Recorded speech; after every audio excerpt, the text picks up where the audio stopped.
Bonjour à tous, on continue Masechet Baba Kama Daf Pei Vav et on commence Daf Pei Hei Amud Bet, 4 lignes avant la fin de la page. Baeraba Shevet Apochetato Bedami. Nous avions parlé dans la Mishnah du cas d'une personne qui crée un dommage à son prochain. À Chovel Bechavero, nous avions dit les Chayav Bechamisha Dvarim, 5 choses. Nezek, Tsahar, Ripouille, Shevet, Bochet.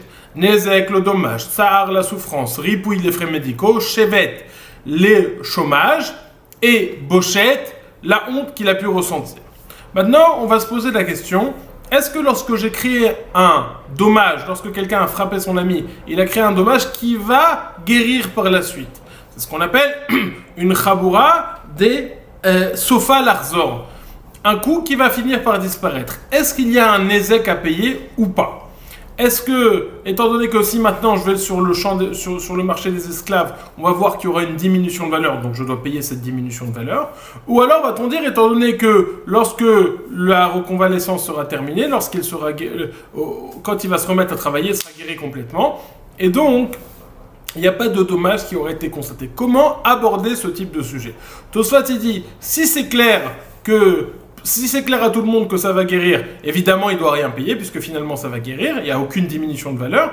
Mais on parle d'un cas où c'est clair sans être pas clair, donc on va réellement constater une diminution du prix de cette personne sur le marché des esclaves ou pas. En tout cas, se pose la question, lorsqu'on a fait un dommage qui va finir par guérir complètement, c'est pas comme lorsqu'on a coupé la main et la main ne va jamais revenir. Là on a fait un dommage mais qui va finir par guérir, est-ce qu'on doit payer le nezek ou pas? Rabba se pose la question.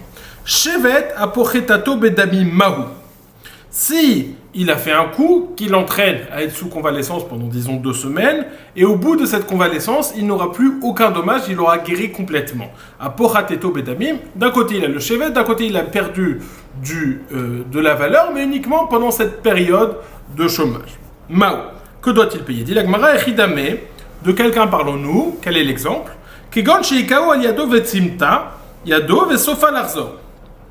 Par exemple, il a frappé sur sa main, il a donné un coup sur sa main et l'a séché, et puis elle va retrouver toute sa vivalité plus tard. Elle va toute sa vie, ça va redevenir. Donc, est-ce qu'il doit payer ou pas? Mais sofa larzor, ça va finalement revenir comme c'était au début. Maï. Kevan de sofa larzor lo yev levelomide odilma ashta miha afrat. Est-ce qu'on va dire que, étant donné que finalement il n'y a rien, donc il ne doit rien payer, ou va-t-on dire finalement maintenant ça a perdu de la valeur, tu dois payer la perte de valeur actuelle? Question de l'agma. Tashma, on amène une Mishnah qu'on va voir plus loin pour essayer de résoudre cela. On a enseigné dans la Mishnah Amake avi veimo velo asaben chabura ve'achovel bechavero beyom kippurim chayav bechulan. Vous savez, on a le principe qu'on appelle kimlei bederabamine. Si je fais une avera qui en même temps me rend chayav mita et en même temps me rend chayav de payer de l'argent, on a le principe, tu ne donnes que la punition supérieure, la punition de mita, et pas la punition d'argent, il n'a pas à payer d'argent. Donc s'il a fait une avera et il est en même temps chayav mita et en même temps payer de l'argent, il n'aura pas d'argent à payer. Donc par exemple, si quelqu'un il a frappé ses parents et qu'il leur a fait une blessure, étant donné que sur le fait de frapper ses parents et avec blessure, il est chayav mita, alors il ne sera pas chayav des autres paiements, des 5 paiements que nous avons mentionnés. Ou alors, si quelqu'un a fait un coup à son prochain pendant Shabbat, étant donné qu'il est chayav mita, alors il ne sera pas tour des paiements qu'il devra lui payer. Ça, c'est s'il a frappé ses parents avec une blessure ou s'il a frappé son copain pendant Shabbat. Maintenant, s'il les a frappés alors qu'il n'y a pas de chiyuv mita, par exemple, il a frappé ses parents sans faire de blessure, ou alors il a frappé son copain pas pendant Shabbat mais pendant Yom Kippour où il n'y a qu'un chiyuv de karet, il n'y a pas un chiyuv de mita, dans ce cas-là, il sera chayav. C'est ce que nous enseigne la Mishnah plus loin. Hamake avi veimo velo asaben chabura ve'achovel bechavero beyom kippurim chayav bechulan. Quelqu'un qui frappe son père ou sa mère, il n'a pas fait de blessure, ou alors qui frappe son copain pendant Yom Kippour, et donc il n'est chayav que karet et pas chayav mita, chayav bekulan, il est chayav des 5 paiements que nous avons mentionnés plus haut, c'est-à-dire nezek, tsahar, ripouille, shevet, bochet. Maintenant, cette phrase est a priori contradictoire. On parle du cas où quelqu'un a frappé son père ou sa mère sans faire de chaboura, sans faire de blessure. A priori, lorsqu'il n'y a pas de blessure, il n'y a pas de nezek à payer. C'est ce qu'on a dit plus haut. Le Nezek, ça vient compléter ça vient rembourser la blessure, la diminution de valeur. Là, s'il n'y a pas de Chaboura, il n'y a pas de blessure, il n'y a pas de Nezek à payer.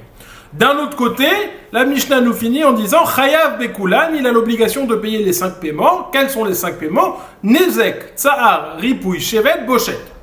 Donc d'un côté, on nous dit qu'il n'y a pas de Chaboura, et donc c'est pour ça qu'il n'est pas Chayav Bita. D'un autre côté, on nous dit qu'il est Chayav de payer le Nezek. Comment est-ce que ces deux parties de la Mishnah, le début de la phrase et la fin de la phrase, vont-ils ensemble? Dit la Gemara, Hai lo asa Chaboura ichidame, l'afrigon sheika ou ayedo vesofo l'arzor vekatane Chayav vechulan. Comment est-ce qu'on va trouver un cas qui pourrait répondre aux deux exigences, que d'un côté, il n'y a pas de blessure, donc il n'est pas chayav mita, mais que de l'autre côté, il est quand même chayav de payer. On va dire qu'en réalité, il a frappé son père, il y a eu une blessure, il a séché la main, mais ça va finir par guérir complètement. Le cas chez nous, Ikaou, Maïla, Vechidame, Kegonche Ikaou Aliado, Vesofo Larzor, Vekatane, Chayav Bechulan, et malgré tout, on dit qu'il est chayav de payer le Nezek. Et donc ça serait ça le cas de la Mishnah, et on pourrait déduire la question de Rabat de là. Quel est le cas? Il a frappé son père, une blessure qui va guérir, donc étant donné que ça va guérir, il n'est pas chayav mita vis-à-vis de son père, mais il est quand même chayav du tachloum du Nezek. Et on aurait une preuve de cette Mishnah, que lorsqu'on fait un coup qui va finalement guérir, on est chayav du Nezek. Dit la Gemara, non, tu as mal compris, je peux trouver d'autres propositions pour répondre à la question que tu as posée, quel est le cas de cette Mishnah. Amre acha b'may askinan, kegon shechirusho, velo asabo chabura. On parle d'un cas où il ne l'a pas frappé sans faire de blessure, mais il l'a, ou la proposition précédente, c'est-à-dire il ne l'a pas frappé sans faire de blessure éternelle, mais qu'une blessure temporaire. Mais on parle d'un cas, acha b'may askinan, kegon shechirusho, velo asabo chabura. Il a rendu sourd, et donc il n'y a pas de blessure qui a été constatée. Donc d'un côté il y a un Nezek puisqu'il a rendu sourd, mais il n'y a pas de blessure, de sang ou quoi que ce soit. Et donc de ce point de vue-là, il n'est pas chayav mita, mais d'un autre côté il serait chayav quand même du Nezek. Dit la Gemara, ça c'est pas possible de dire ça. Va'amar Rabba, achoresh et aviv neherag le fiye she'efshar lecharisha belo chabura tipta dedam nafla le beudne. On ne peut pas dire qu'on parle du cas où il a rendu sourd, parce que Rabat nous enseigne que toute personne qui rend sourd ses parents, il est chayav mita, il est nerag, on le tue. Pourquoi? Parce qu'en le rendant sourd, même s'il n'y a pas de blessure qui est constatée, en réalité il y en a une interne. Quelle est cette blessure? Il y a une goutte de sang qui a coulé dans ses oreilles. Donc on ne peut pas parler de ce cas-là. Et là, Rabbe Mayaskina dit la Gemara, non. De quel cas parlons-nous? Kegon chez Gilcho. Il a rasé son père, et étant donné qu'il a rasé son père, il n'y a pas de Chaboura, il n'y a pas de blessure, et donc il n'est pas chayav mita. D'un autre côté, il y a une diminution de valeur sur le marché des esclaves, puisque ça vaut un petit peu moins quelqu'un qui est chauve, puisque ça sonne moins bien, et donc il sera chayav de payer le Nezek. Mais donc ça n'a rien à voir avec la question de Rabat. Dit la Gemara, mais pas du tout. Gilcho me'ader vainu bayan. Si tu dis qu'il a rasé, eh ben, c'est un dommage, il l'a rasé, ça va repousser. Donc c'est exactement le cas chez nous, où il a frappé la main et ça va guérir par la suite. Là aussi, il a rasé, ça va repousser, donc c'est notre problème. Tu n'as pas répondu, tu ne t'es pas écarté de notre problème. Amre, chabe mayaskinan, kegon chez Sachou, Nasha, Deloadar. Comment est-ce qu'il a rasé? Parce qu'il a rasé avec un produit, avec une crème qui fait tomber les cheveux sans les laisser repousser du tout. Et donc, c'est comme ça que le dommage causé est éternel. D'un autre côté, c'est un dommage causé éternel et donc il va devoir payer le Nezek. D'un autre côté, il n'y a pas de blessure apparente et donc il n'est pas chayav mita. Voilà, ça c'est comme ça qu'on explique le Nezek. On va expliquer tout de suite ça à Ripouille Veshevet. Mais en tout cas, je reprends. Rabat s'est posé la question, est-ce que lorsqu'il y a un dommage qui va finir par disparaître, est-ce qu'on doit payer maintenant, puisqu'il y a une diminution, on ne doit rien payer puisque ça va finir par disparaître. On a essayé de ramener une preuve de la Mishnah. On voyait qu'il y avait un dommage qui n'en était pas un, puisque d'un côté on devait payer, d'un côté on n'était pas chayav mita si on l'avait fait à ses parents. On avait voulu dire que c'était ce cas-là de dommage qui allait disparaître par la suite. Donc c'était celui-là, le dommage qui n'en était pas un. Et finalement on répond non, on parle d'un cas où il a rasé complètement de façon éternelle.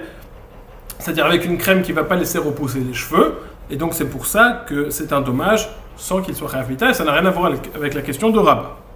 Donc ça c'est comme ça qu'il a le Nezek. Comment est-ce qu'il a le Tsahar? Tsahar dit le Kartoufni Bereisha. Il a des espèces de fentes dans son crâne, dans sa tête.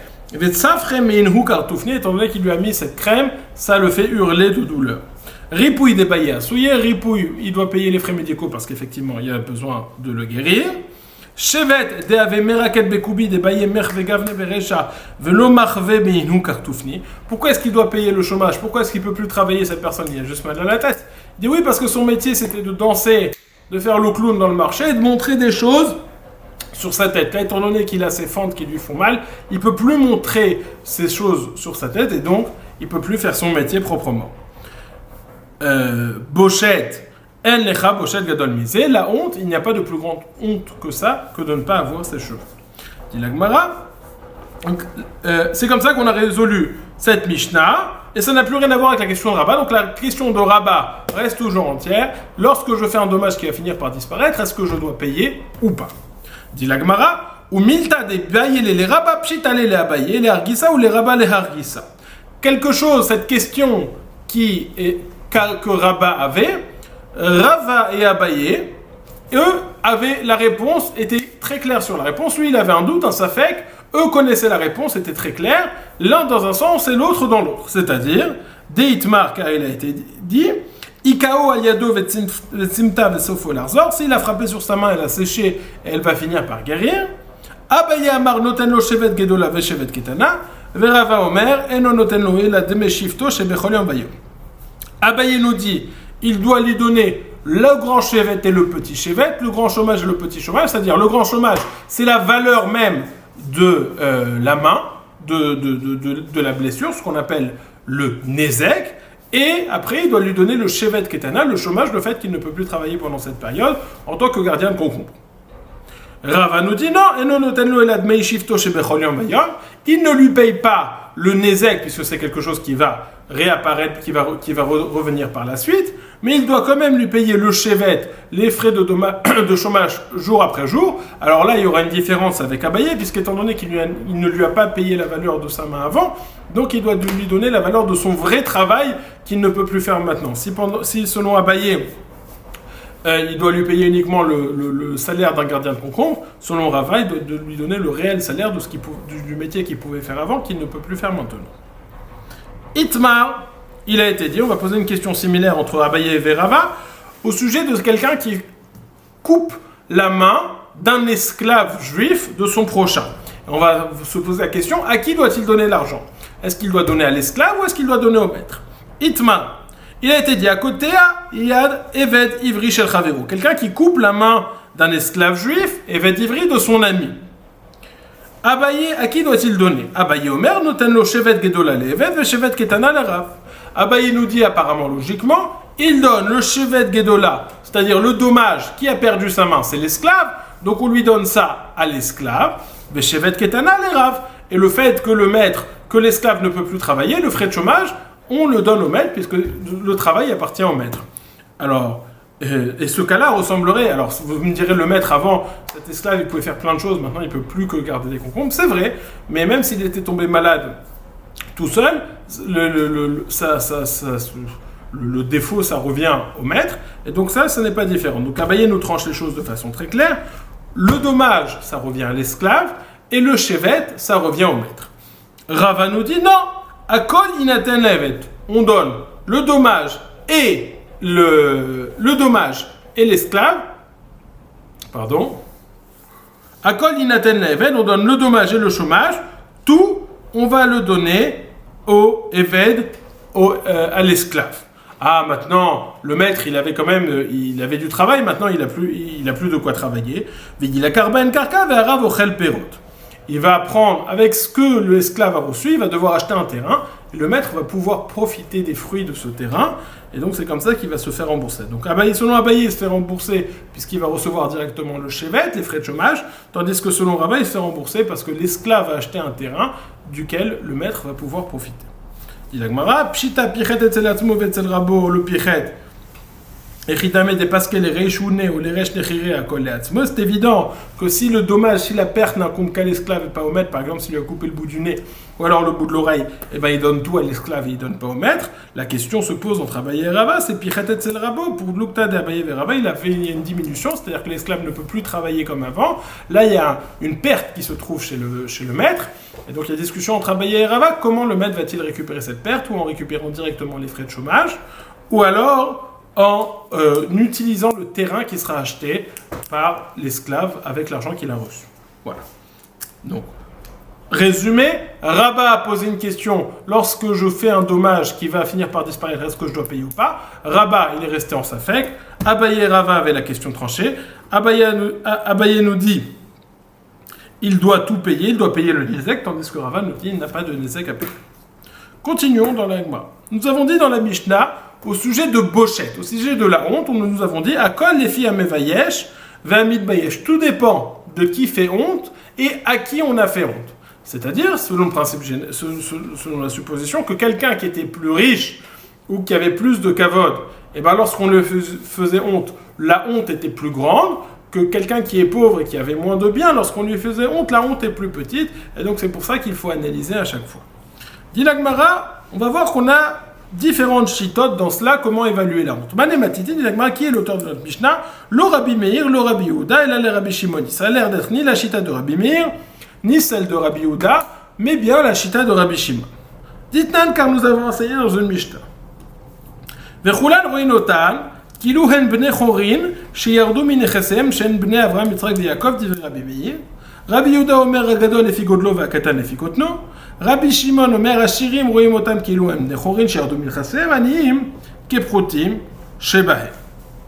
Rabbi Yehuda nous dit, Rabbi Meir nous dit, on ne fait pas de différence entre les riches et les pauvres, parce que sinon ça sera trop pour les riches, pas assez pour les pauvres, on les met tous au même niveau, et on va les regarder comme si c'était des gens qui avaient des biens et qui ont perdu leurs biens. On va évaluer la honte que ce caractère type de personne aurait reçu. Et selon ça, on va donner à tout le monde, sans faire de différence entre le riche et le pauvre, tout le monde pareil, on va faire comme s'il avait des biens, ils les ont perdus. Rabbi Yehuda Omer, Agadol les figodlo, Vakatan les fikotno. Rabbi Yehuda nous dit non, le grand, il va recevoir plus et le petit, moins. Le grand en fonction de sa grandeur et le petit en fonction de sa petitesse. Rabbi Shimon Omer, Asirim, Roinotan, Kilom Bnechorin Sherdo Milchasem, Aniem Keprotin Shebe. Rabbi Shimon nous dit les riches, on les fait descendre d'un niveau comme s'ils avaient perdu leurs biens, et les pauvres, on ne voit pas comme des pauvres qu'ils le sont, mais comme le moins des pauvres qu'ils puissent être. Ok? Donc nous avons ici trois chitotes. Rabbi Meir nous dit tout le monde pareil, comme des gens qui avaient des biens et qui ont perdu. Rabbi Yehuda nous dit en fonction de ce qu'ils ont, réel, le grand il est grand, le petit il est petit. Rabbi Shimon nous dit le grand on le fait diminuer un petit peu, comme s'il avait des biens qu'il les a perdus, le riche, et le petit, on fait comme vraiment le plus petit. Alors dans notre Mishnah, où on a dit qu'on fallait évaluer en fonction de la personne, les filles à Mevayesh et les filles à Midbayesh, en fonction de celui qui fait honte et celui à qui on a fait honte, ça a l'air clair que c'est pas la chita de Rabbi Meir, puisque Rabbi Meir il dit que tout le monde est pareil, c'est ce que dit la Mishnah. Mané. Et Rabbi Meir matitin katane, akol les filles à Mevayesh et à Midbayesh, Rabbi Meir kulhu behade adadeninu. Si notre Mishnah c'est Rabbi Meir, c'est pas possible, puisque Rabbi Meir il a dit que tout le monde est pareil, et dans notre Mishnah il a dit qu'il faut évaluer entre l'un et l'autre. Veillez Rabbi Yehuda. Matnitin katane, hamevayesh et asuma chayav, il Rabbi Yehuda, omer asuma en bochet. Et si on dit que c'est Rabbi Yehuda, alors certes, la première partie de Mishnah qu'on a lue jusqu'à présent, ça va, mais dans la Mishnah qu'on va voir tout de suite, Daf Peivav Amud Bet, on va voir que celui qui fait honte à la personne qui est sourde, il est chayav. Pardon, celui qui fait honte à la personne qui est aveugle, il est chayav. Hamevayesh et asuma chayav. Tandis que la chita de Rabbi Yehuda nous dit, Rabbi Yehuda omer suma en bochet. Celui qui est aveugle n'a pas de honte. Donc, ça ne peut pas être Rabbi Yehuda, puisque dans Rabbi Yehuda, il pense que le Souma n'a pas de honte, et dans la Mishnah, on voit que celui qui fait honte au Souma, à l'aveugle, il va devoir payer. Donc, ça ne peut être ni Rabbi Meir, ni Rabbi Yehuda, il reste donc Rabbi Shimon. Et là, Rabbi Shimoni. Donc, l'auteur de notre Mishnah, qui fait le distinguo entre le statut social du Mevayesh et du Midbayesh, de celui qui fait honte et celui à qui on fait honte, c'est la chita de Rabbi Shimon. Dit la Gemara, non. Filou tema Rabbi Yehuda. Qui a Rabbi Yehuda, Souma en Lobochet, les Mishkal Minerva, les Mitvale, Yahavinale. Tu peux toujours dire que c'est la chita de Rabbi Yehuda, notre Mishnah va selon la chita de Rabbi Yehuda, et la contradiction que tu as vue en Amud Bet, ça n'en est pas une, puisque Rabbi Yehuda, il a dit, le Souma, l'aveugle, n'a pas de honte. Et dans la Mishnah, on a dit, si on fait honte à un aveugle, on doit payer. Alors peut-être qu'on va dire, si on fait honte à un aveugle, on doit payer. Et lorsque Rabbi Yehuda il dit que l'aveugle n'a pas de honte, c'est-à-dire que si on a fait honte à un aveugle, on n'a pas payé. En réalité, il parlerait de deux cas différents. Rabbi Yehuda nous dit, si on fait honte à un aveugle, on ne doit pas payer. Non, pardon, si... Je reprends. Dans la Mishnah, on a dit, si on fait honte à un aveugle, on est chayav. Et Rabbi Yehuda, lorsqu'il dit que Souma n'a pas de honte, c'est que si l'aveugle a fait honte à quelqu'un, il ne devra pas payer. Donc dans ce cas-là, il parlerait de deux choses différentes. Et on pourrait toujours dire que la Mishnah, c'est Rabbi Yehuda. Dit la Gemara, non, c'est pas possible de dire ça. Parce que lorsque la Mishnah, elle dit que Amevayesh et Asuma chayav, celui qui fait honte au Souma, à l'aveugle, il est chayav, la Mishnah parle aussi bien de celui qui fait honte à l'aveugle que l'aveugle qui fait honte à quelqu'un d'autre. Pourquoi ? Parce que s'il y avait une différence, la Mishnah l'aurait marqué, comme on voit qu'elle a fait la différence entre celui qui dort et celui au Yashen, celui qui dort lorsqu'il fait honte à quelqu'un et lorsqu'on lui fait honte à lui. Ve'amide katane seifa me vayesh et Yashen chayav et Yashen shebiyesh patur velo katane suma shebiyesh patur michlal de loshna achi veloshna achi. Étant donné que dans la Seifa, on voit qu'on a fait la distinguo entre si on fait honte à quelqu'un ou si ce quelqu'un nous fait honte au sujet du Yashen, de celui qui dort, ça veut dire que lorsqu'il y a une différence, la Mishnah le note. Et lorsque la Mishnah ne le note pas, ça veut dire qu'il n'y a pas de différence. Donc la Mishnah pense que Mevayesh et Asuma, ou alors Suma chez Biyesh, qu'on fasse honte au Suma à l'aveugle ou que le Suma nous fasse honte à nous. Dans tous les cas, on est chayav, ça c'est la chita de la Mishnah, tandis que Rabbi Yehuda pense qu'on n'est pas tout. Donc on ne pourra pas dire que la chita de la Mishnah, c'est Rabbi Yehuda. Et la mechavarta matitin Rabbi Shimon hi. Et donc on revient à dire ce qu'on a dit à la base, que notre Mishnah, c'est la chita de Rabbi Shimon. Continue la Mishnah. Mantana lehad et Tanu Rabbanan. Qui est l'auteur de cette braïta qui nous dit la chose suivante? Nit kaven nevayesh et akatan ou viyesh et agadol, noten la gadol dmei boshto shel katan. Levayesh et eved ou viyesh et ben chorin, noten le ben chorin dmei boshto shel eved. S'il a eu l'intention de faire honte au katan, au petit, et finalement il a fait honte au grand, alors il devra payer la honte, mais uniquement selon son intention, c'est-à-dire la honte au niveau du petit. C'est-à-dire il devra payer au grand la honte du petit. Les Vayesh et Eved ou Vieshet ben Chorin, il a eu l'intention de faire honte à un esclave et il a fait honte à quelqu'un de libre. Noten le ben Chorin, mais Boshto shel Eved, il donnera à la personne libre la honte du Eved, la honte qu'il pensait infliger au Eved. Donc dans cette braïta, on a deux éléments. Élément numéro 1, c'est qu'il y a une différence entre le katan et le gadol. Élément numéro 2, c'est que un esclave, il est chayav, il a de la honte. Élément numéro 3, c'est que lorsque j'ai l'intention de faire à l'un et que je fais à l'autre, malgré tout, je suis quand même chayav. Donc ça, ce sont ces trois éléments. Et on va voir que à cause de ces trois éléments, ça a l'air d'aller ni comme la chita de Rabbi Meir, ni comme la chita de Rabbi Shimon, ni comme la chita de Rabbi Yehuda. Voyons voir tout de suite. Mané, qui est l'auteur de cette Mishnah, de cette braïta? Lo Rabbi Meir, velo Rabbi Yehuda, velo Rabbi Shimon. Ni Rabbi Meir, ni Rabbi Yehuda, ni Rabbi Shimon. Kasal kada atar, katan benechassim, gadol benechassim. Parce qu'on pense que lorsqu'on dit qu'il a eu l'intention de faire honte à un petit, il a fait honte à un grand. Qui est ce petit, qui est ce grand? Petit dans les biens, c'est-à-dire qu'il n'a pas beaucoup de biens, entre autres termes, il est pauvre. Et gadol benechassim, ça veut dire qu'il a beaucoup de biens. Et donc, selon la chita de Rabbi Meir ne fait pas de différence entre les Hashirim et les Aniyim, il les met tous au même niveau. Rabbi Meir, Hamar Kulu Beade Adade Ninhu. Si c'est Rabbi Meir, tu me dis que et le Katan et le Gadol ont le même niveau. Donc comment tu peux me dire? Donc forcément, la Braïta, elle fait la différence, puisqu'elle dit s'il a l'intention d'un Katan et c'est un Gadol, alors il paye comme le Katan. C'est-à-dire qu'il y a une différence entre le Katan et le Gadol. Ve Rabbi Yehuda, Hamar, En Avadim Boshet. Et si tu me dis que c'est la chita de Rabbi Yehuda, il a dit aussi les esclaves n'ont pas de honte. Et là on voit que l'esclave a une honte. Ve Rabbi Shimon, Hamar nitkaven evayeshet ze ubiyeshet ze patur. Et si c'est Rabbi Shimon il nous a dit que s'il a une intention, il pense que s'il a l'intention de faire honte à l'un et il fait honte à l'autre, il est patour. Donc cette braïta ne peut aller ni comme Rabbi Yehuda, ni comme Rabbi Meir, ni comme Rabbi Shimon. Comment allons-nous faire? Maïtama, juste d'où savons-nous cette chita de Rabbi Shimon? Kekatla, ma katla ademit kaven le dirti verav lo vekamalav.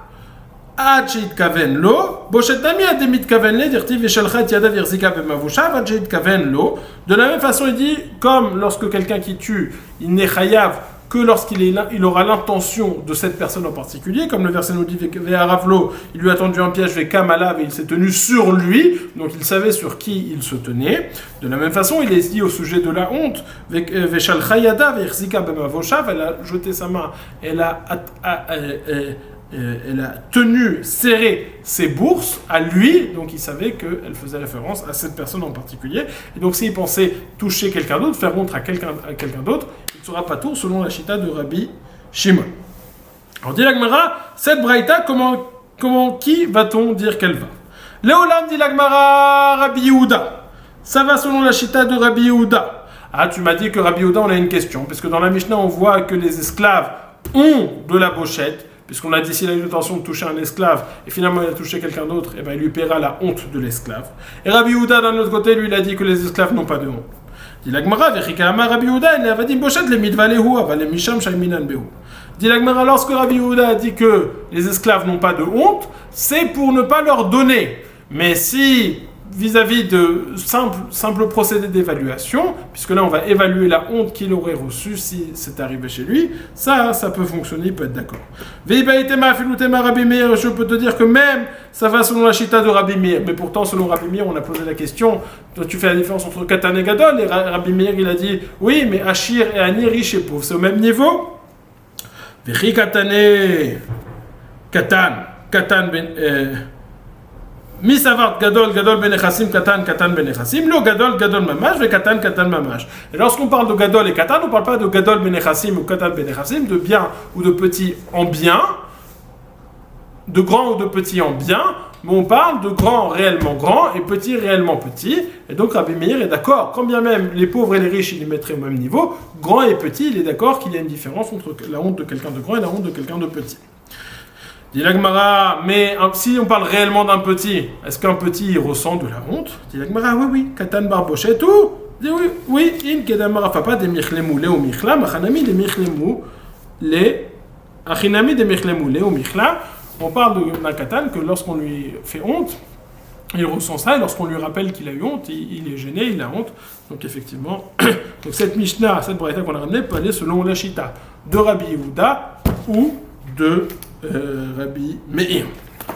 Donc je reprends juste les trois chitotes, comment évaluer la honte en fonction des biens. Rabbi Meir, Rabbi Yehuda, Rabbi Shimon. Rabbi Meir il dit on met les riches et les pauvres sur le même niveau. Rabbi Yehuda il dit le riche il est riche, le pauvre il est pauvre, on fait en fonction. Et Rabbi Shimon il dit le riche on le descend d'un niveau comme s'il avait perdu ses biens, le pauvre on voit comme le dernier des pauvres. Mishnah numéro 2 du Perek. Amevayesh et Arum, Amevayesh et Asuma, Amevayesh et Yashen, Chayav, Veyashen Shebiyesh Patou. Quelqu'un qui fait honte à une personne nue, qui se balade nue, quelqu'un qui fait honte à un souma, à un aveugle, Amevayesh et Yashen, quelqu'un qui fait honte à une personne qui dort, Chayav, on est Chayav de payer la pochette. Par contre, Yashen Shebiyesh Patou, quelqu'un qui dort et qui fait honte à quelqu'un, il est Patou. La Mishnah, la Gemara, juste un instant, a fait la distinction que uniquement le Yashen chez Biyesh Patour, uniquement celui qui dort et qui fait honte est Patour, mais si c'est quelqu'un qui est nu qui fait honte, si c'est un aveugle qui fait honte, dans ce cas-là, il sera Chayav. Nafal minagag vezeg ou Biyesh, Chayav ala nezek, ou Patour à la bochette, Tachei mitkaven. Si une personne était sur le toit, elle est tombée du toit et elle a créé un dommage et elle a fait honte, sur le Nezek, il est chayav, mais il n'est pas tour sur la bochette, sur la honte, parce qu'il n'a pas eu l'intention de tomber sur cette personne, l'intention de faire honte à cette personne. Tanoura Banan, nous avons enseigné Bisho Arum chayav, et non de Bisho Arum le Bisho lavouche. On a fait honte à quelqu'un qui était nu, déshabillé, on est chayav, mais c'est pas le même niveau que faire honte à quelqu'un qui est habillé. Bisho beveita mechatz chayav, et non de Bisho beveita mechatz, et Bisho bashuk. Si on a fait honte à quelqu'un qui se trouve nu dans le Beit HaMechatz, dans la salle, dans les bains, on est quand même chayav, mais malgré tout, ce ne sera pas le même niveau de honte quelqu'un qui se trouve dans le Beit HaMechatz que quelqu'un qui se trouve dans le marché. Managmara mamar beishu arum chayav arum barboshetu. Si quelqu'un on a fait honte à quelqu'un qui était nu, on est chayav, mais pourtant s'il est nu, alors il se balade, il s'en fout, il a honte de rien, et donc je devrais être patou. Amar Rav Papa, c'est vrai. Rav Papa nous dit c'est vrai. S'il marche complètement nu, évidemment, je suis pas tout. De quel cas parlons-nous ici? Amar Rav Papa, Mai Arum, de Atazika Karchinu le Mane. Il y a le vent qui est venu et qui a soulevé sa robe. Et lui, il a soulevé encore plus sa robe et il a eu encore plus honte. Et donc, on ne parle pas de quelqu'un qui marche délibérément nu dans la rue, mais quelqu'un que le vent a soulevé. On dit malgré tout, si tu continues, si tu insistes, eh ben, ça lui fait encore de la honte et tu es chayav. Beisho, bebet amechat chayav, beit amechat barboshetou. Même question sur quelqu'un qui fait honte dans le beit amechat dans la salle de bain. Est-ce que tu lui fais honte là-bas? Tout le monde est nu, tout le monde se balade nu. C'est vrai, non, là-bas il n'y a pas de honte. Amara Papa chez Bichou al-Gavana, on parle d'un cas où tu étais sur le bord du fleuve et donc tu n'étais pas complètement déshabillé, les gens n'ont pas l'habitude de se déshabiller, et là-bas il n'y a pas de honte. Rabbi Abba Bar Memel se pose la question, Bichou Yachen ou Met Mahou. S'il lui a fait honte alors qu'il dormait, et il est mort avant de se réveiller, Mahou, est-ce que je suis chayav? Puisque d'un côté, il n'a jamais ressenti la honte. D'un côté, sur le moment même, j'ai fait quand même quelque chose. Mahou, qu'en est-il? Maïka Mevayele, quelle est la question de Rabbi Abba Bar Memel? Amar Rav Zevid, on va voir l'explication de Rav Zevid et l'explication de Rav Papa. Amar Rav Zevid, Hachika Mevayele. Rav Zevid nous dit, ça, c'est la question. Kisufahu vehamid velit le kisufahu, odilma mishum zilutahu vea uzle. Est-ce qu'on est chayav de bochette parce qu'il y a eu de la honte, et là, parce qu'il a ressenti de la honte, et là il n'a jamais ressenti de la honte puisqu'il est mort avant, ou alors c'est le mépris que j'ai eu envers cette personne, et du mépris il y en a eu lieu puisque les gens ont vu en ça quelque chose de méprisant. Alors qu'est-ce qu'on fait? Est-ce qu'il est chayav ou pas? Rabbi Meir Omer cheresh vekatan yesh lahen bochet shoten lo bochet. Rabbi Meir nous dit, viens écoute ce que nous enseignait Rabbi Meir. Le cheresh vekatan Yeshlo Bochet. Le Cheresh, le sourd-muet et le petit, ils ont de la honte. Mais le choté n'a pas de honte. Alors, Iamarta Bishlama Mishum Zilutahu de Katane, Ainu de Katane Katan, Iamarta Mishum Kisufa Katan Barbochetou. On voit ici qu'on a cité que le katan, il a de la honte. Or, a priori, le katan lui-même ne ressent rien. Donc, tout ce qu'il pourrait y avoir chez le katan, c'est uniquement du mépris vis-à-vis des autres, du ziluta. Donc, de la même façon que chez le katan, je suis chayav, je serai chayav aussi si j'ai fait honte, entre guillemets, à quelqu'un qui est en train de dormir et qui est mort tout de suite après. Et là, dit la Gemara, Elama Mishum Ziluta, si on a mis katan, ça veut dire qu'on va dans le sens du mépris et pas dans le sens de la honte technique ressentie. Dit la Gemara, alors quoi, tu veux dire que c'est le mépris? Afilou choté nami, alors pourquoi est-ce que le choté, je suis pas tout, je devrais être réel sur le choté? Dit la Gemara, non, c'est pas une question. Le choté, le fou, il est complètement méprisé, honteux. On ne peut pas ni lui faire honte, ni lui faire de mépris. Dit la Gemara, mais comme ni chauviné, des mishum des ilutahu, des mishum kisufa, katan bar kisufahu. Dit la Gemara, bon, ok, on a répondu à la question de choté, mais le katan, on devait faire la déduction suivante. Si le katan, je suis chayav, ça veut dire que c'est un chiyuv de ziluta et pas de kisufa, c'est un chiyuv de mépris et pas de honte, puisque le katan lui-même ne ressent rien a priori. Répond la Gemara, non, kedamar papa de michlemu ou michlam, achanami de michlemu lei ou michlam. Alors papa nous dit non, ça on peut parler du katan, il n'y a pas de preuve à déduire de là-bas, puisque peut-être qu'on parle d'un katan qui ressent les choses, que lorsqu'on lui fait honte, il ressent de la honte. Ça, c'est la première explication de Rav Zevid du Safek de Rabbi Abba Bar Memel. Rav Zevid nous dit, est-ce que c'est une question de honte ressentie par la personne ou est-ce que c'est une question de mépris plus général? Rav Abba va donner une autre explication et je n'ai pas exactement la différence entre les deux explications, on va quand même la lire. Rav Papa, Marachi Kami Vayele. C'est ça la question de Bar Memel. Mishum kisufa didehu veramitle, odilma mishum bochet de mishpacha. Est-ce que c'est pour sa honte à lui, et lui il est mort, il n'a rien ressenti, ou alors ça fait référence à la honte de la famille. La honte de la famille, même s'il dort, la famille a ressenti cette honte. On ramène la même preuve. Tashma cheresh vekatan yeshlen bochet shoten le bochet. Le cheresh, le sourd-muet et le petit, ils ont de la honte, tandis que le fou n'a pas de honte. Il y a marta bishlam mishum bochet mishpacha inu de katan et katan. Il y a marta mishum qui soufa d'idée katan var bochet tout. Tu vois que le katan est inclus dedans, ça veut dire que le katan, il a de la honte. Or, le katan, il ne ressent rien. Donc, toute la honte qu'il peut y avoir chez le katan, c'est uniquement la honte familiale, le bgam mishpacha. Dis l'Agmara, si tu veux dire que c'est le Pkam Mishpacha, je comprends pas pourquoi le choté, il n'est pas inclus dedans, et la même Mishum Bochet et Ben Mishpacha, et le choté Nami, le fou aussi, il devrait être inclus dedans, pourquoi est-ce que je ne sais pas tout? Dis l'Agmara, choté, Nechaboshak de la misère, le simple fait qu'il soit fou, il n'y a pas de honte, je ne peux pas descendre plus bas, il n'y a pas de mépris à avoir, ni de honte, ni de mépris familial. Dis l'Agmara, Mikon, comme dit Shotmine, Mishum Bochet, Mishpacha, Di Mishum Kisufa, Katan, Bar Kisufaou, je pourrais tout de même faire la déduction que je voulais faire au début, que si le Katan est mentionné, ça veut dire que c'est pas sa bochette à lui qui est concernée, sa honte à lui qui est concernée, mais la bochette mishpacha de la famille.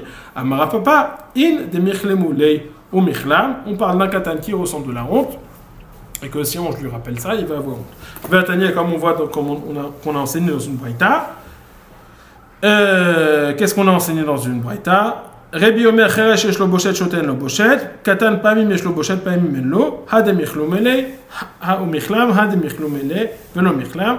Le Cheresh, il a de la honte, le sommé, il a de la honte, le fou, il n'a pas de honte, le Katan, des fois il en a, des fois il n'en a pas, ça dépend si quand on lui raconte qu'il ressent de la honte ou pas.